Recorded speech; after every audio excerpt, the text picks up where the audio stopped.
Welcome back, everybody. Today I want to do a video talking about why Pokemon just doesn't feel like Pokemon anymore. The the feel of the game, it doesn't feel the same. Um, the modern format compared to how the game has been in the past, and I wasn't entirely sure how I wanted to vocalize that or do a video with that, but a lot of it's stemming um, from this two paragraphs in particular, and this is an excerpt from an interview they did with the game director talking about the game, the direction of the game, and their intent with the game. And it's a very well written article, which I'll link down below. But essentially, these two paragraphs are the ones that people have talked the most about. Now, I'll read through it quickly and then get into a little bit more discussion about it. Creatures know Pokemon must at some level be something any child can learn quickly, so it's opted to bump up the numbers instead of introducing too many new ideas. Starting around the time of Black and White era around 2010, the company began making a conscious effort to find ways to make it harder for newer players to be trounced by veterans. We designed the cards in a way that even if a kid is playing up against someone much older, it will still be a game where they can at least feel like they're fighting on an even playing field, Nagashima says. For instance, many Pokemon abilities deal more damage per successful coin flip, and cards like Pokemon Catcher can swap an opponent's active Pokemon out for a weaker one instantly. These abilities may not make the game more balanced, but tend to make matches more exciting for newer players who might otherwise get trounced by pure skill. Now, a lot of YouTubers have done videos on this. Celios Network in particular did a fantastic one. But the argument I've seen a lot of people take away from it is they've made attempts to essentially make the game much simpler and remove a lot of skill from the game with an attempt to make it easier for newer players to not only learn the game, but not feel like they're instantly getting outclassed when they're playing against more experienced or better players. Now, I'm going to break this down a little bit more, but I kind of wanted to do it through some talking points so I can hit on some things that I wanted to talk about in particular. And the first is, what is Pokemon? And to me, at its core, it'll always be an in-depth strategy game based around evolution. And this is something, in my opinion, that modern Pokemon has entirely gutted. It's not even just the TV show or the video game or whatever. It's just the literal concept of Pokemon has always been taking these basic Pokemon and training them and battling them and having them evolve into much stronger Pokemon. And this was obviously a big core concept of the game for a majority of the game. And essentially, you would always see decks where there would be kind of a trade-off, where you'd have very fast, aggressive decks, and then the trade-off would be, and they'd be very strong in the early game, but have weaker late games, where you'd have other decks that would be they'd be weaker in the early game, but much stronger in the later game. Great examples of this, Banette EX from the 2007 format. I think that in particular is probably a very good example. You could even make arguments of things like Banette Blissey from 2008 versus something like Gardevoir, where Banette Blissey is going to go up in prizes very quickly. Is it going to be able to overwhelm something like Gardevoir before they're able to fully set up and come back? Obviously, things like Glade and Gardevoir level X, the Gardevoir deck is going to be much stronger in the long run, but the Banette Blissey deck is going to be much quicker, much faster, much more aggressive. And I think that dynamic has always been very interesting and very exciting to me.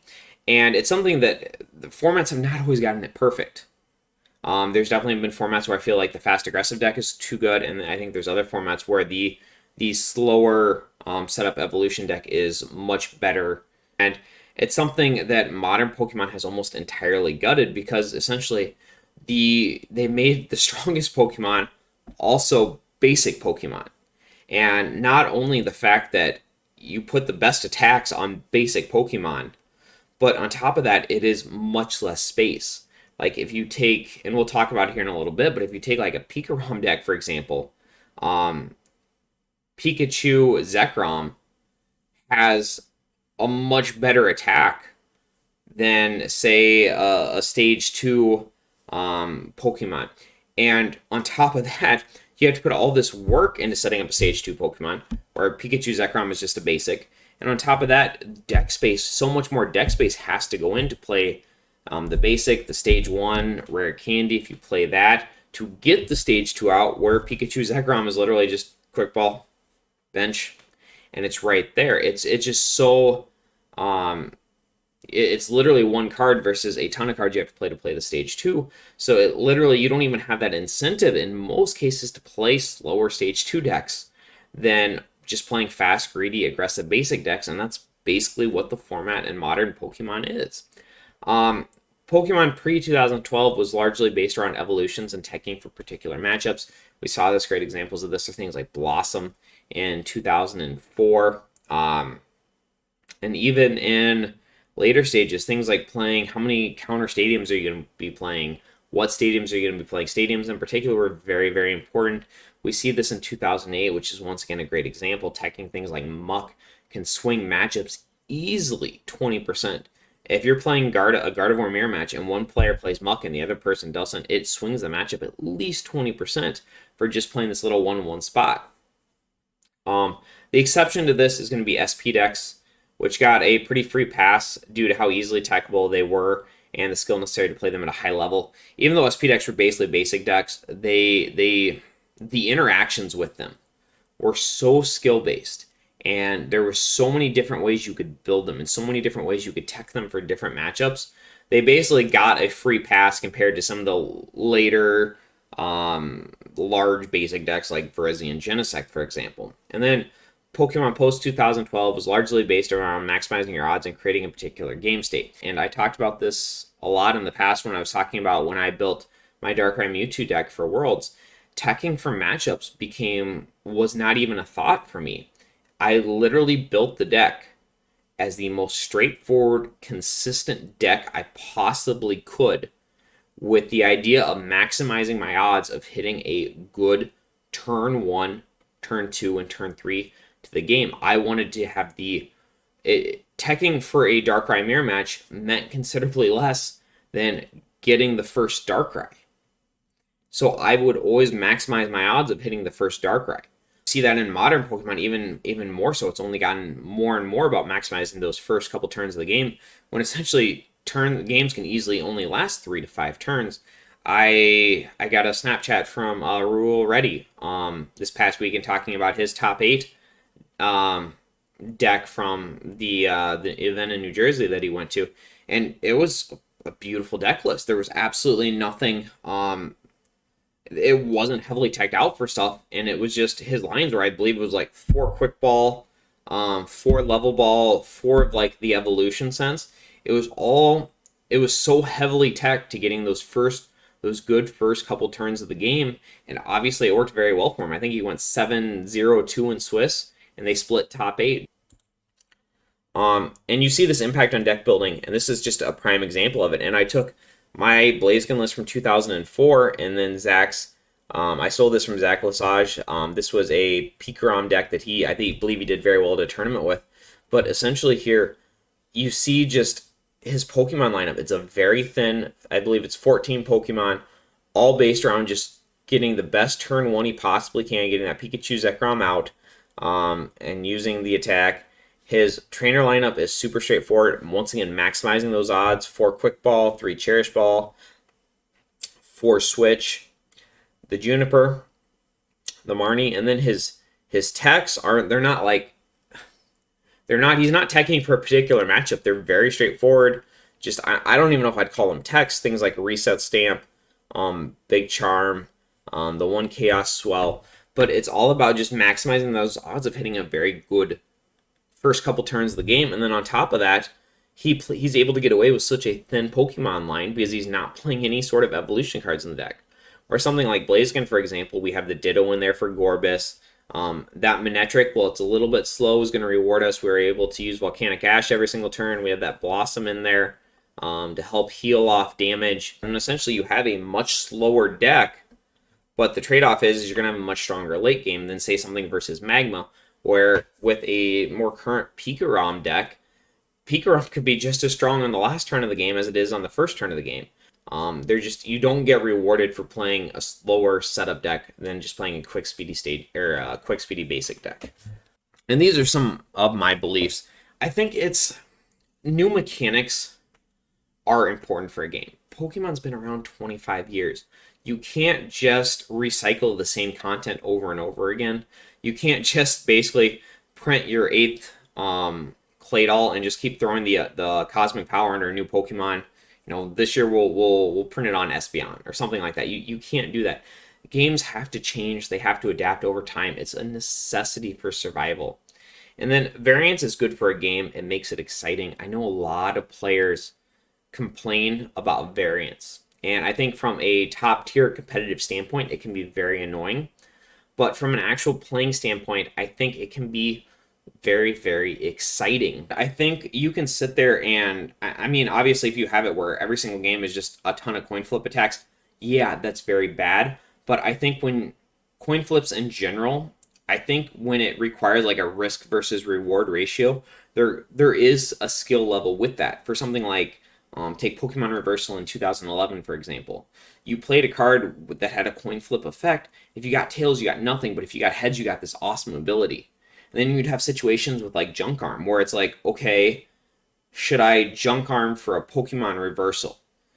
Is it worth discarding, losing the Junk Arm and the two cards to get a coin flip card back? Or would I be better off getting something with a guaranteed effect? Would I be better playing something with a guaranteed effect over the Pokemon Reversal?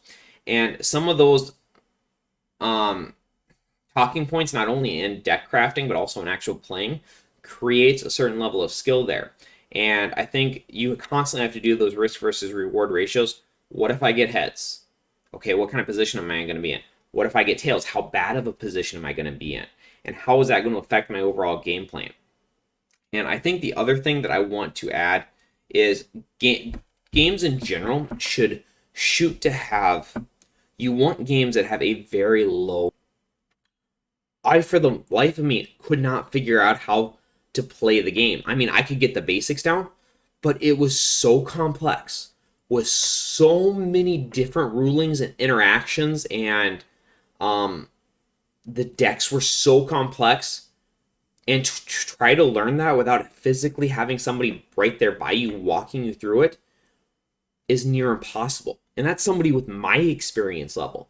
Imagine an 8-year-old that their mom and dad just bought a structure deck from Walmart, not only trying to learn that game, but trying to play that game against players that with massive meta decks. It is just near impossible to do that. And I think Yu-Gi-Oh took a really bad approach. I think Hearthstone has the perfect approach. And I feel like Pokemon is trending in the wrong direction with it, where they are almost trying to make the game too. They want to have that very easy skill floor, but I don't think they've done enough to the game to create a very high skill ceiling. So where I think Hearthstone, you'll enter like here, and you can like the skill floor is here, skill ceiling is here. I feel like Yu-Gi-Oh, the skill floor is like here, and then the ceiling is here. And then I feel like Pokemon, the skill floor is here, and the floor and the ceiling is here.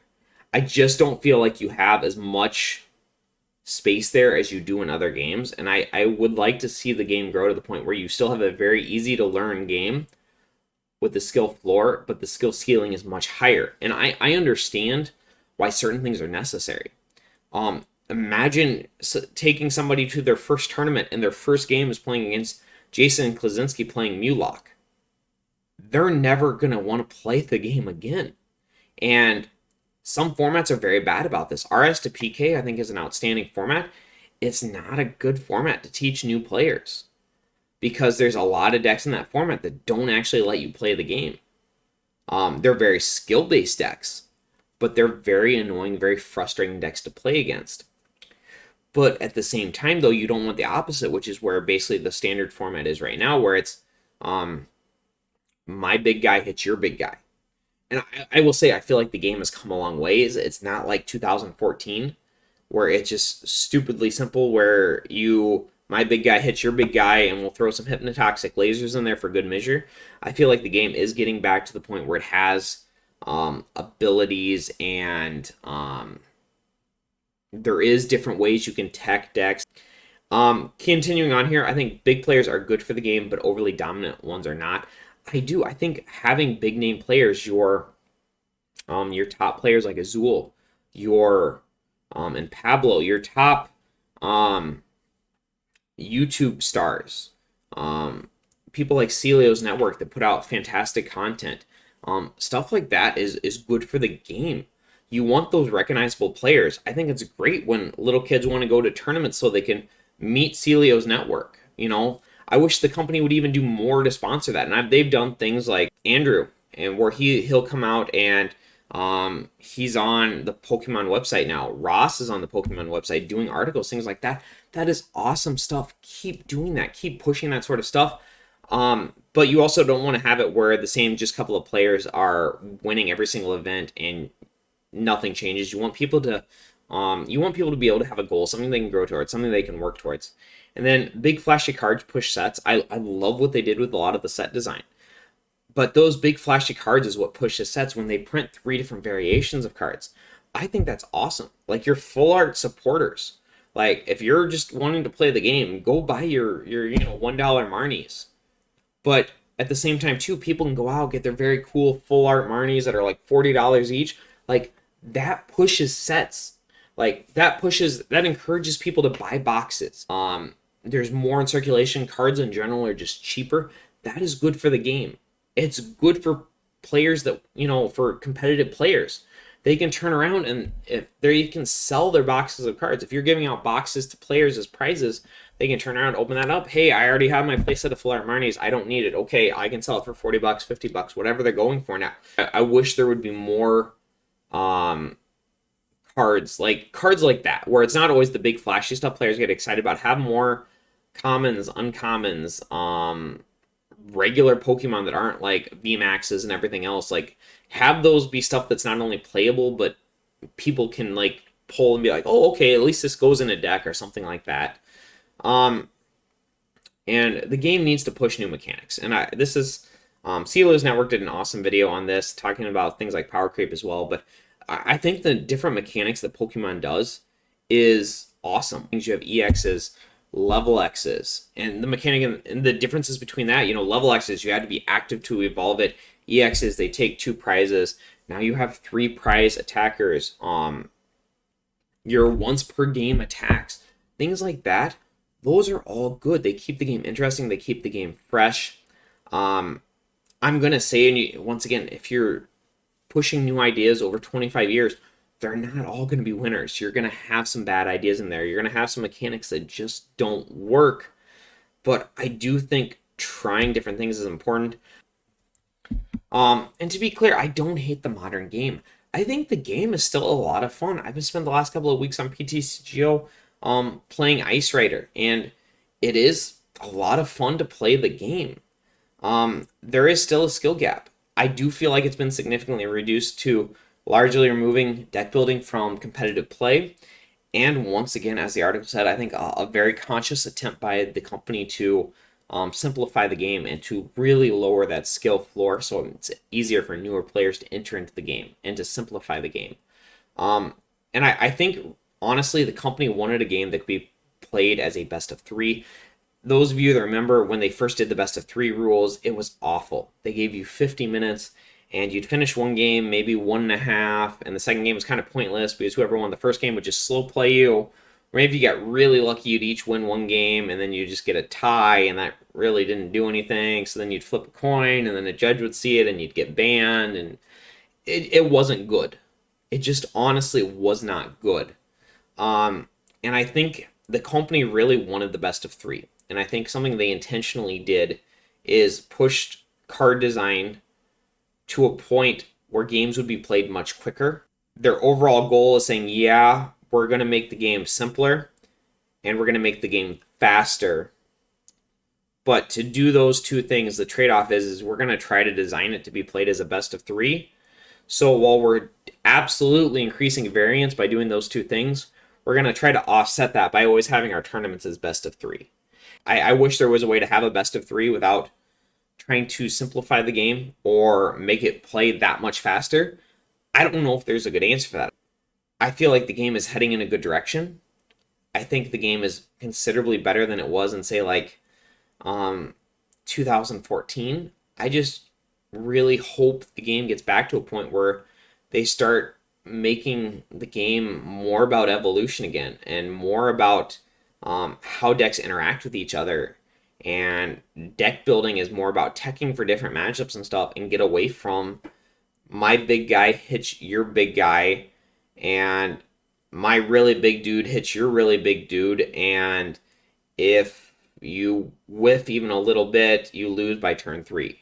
And I think they can get there. I think they're heading in a good direction, but I also think they have a lot of work to do. But the thing that worries me the most is I don't even know if they want to get there. And I don't really have a good answer for that. But I'm just going to end the video saying I really like the game. It just doesn't feel like Pokemon anymore.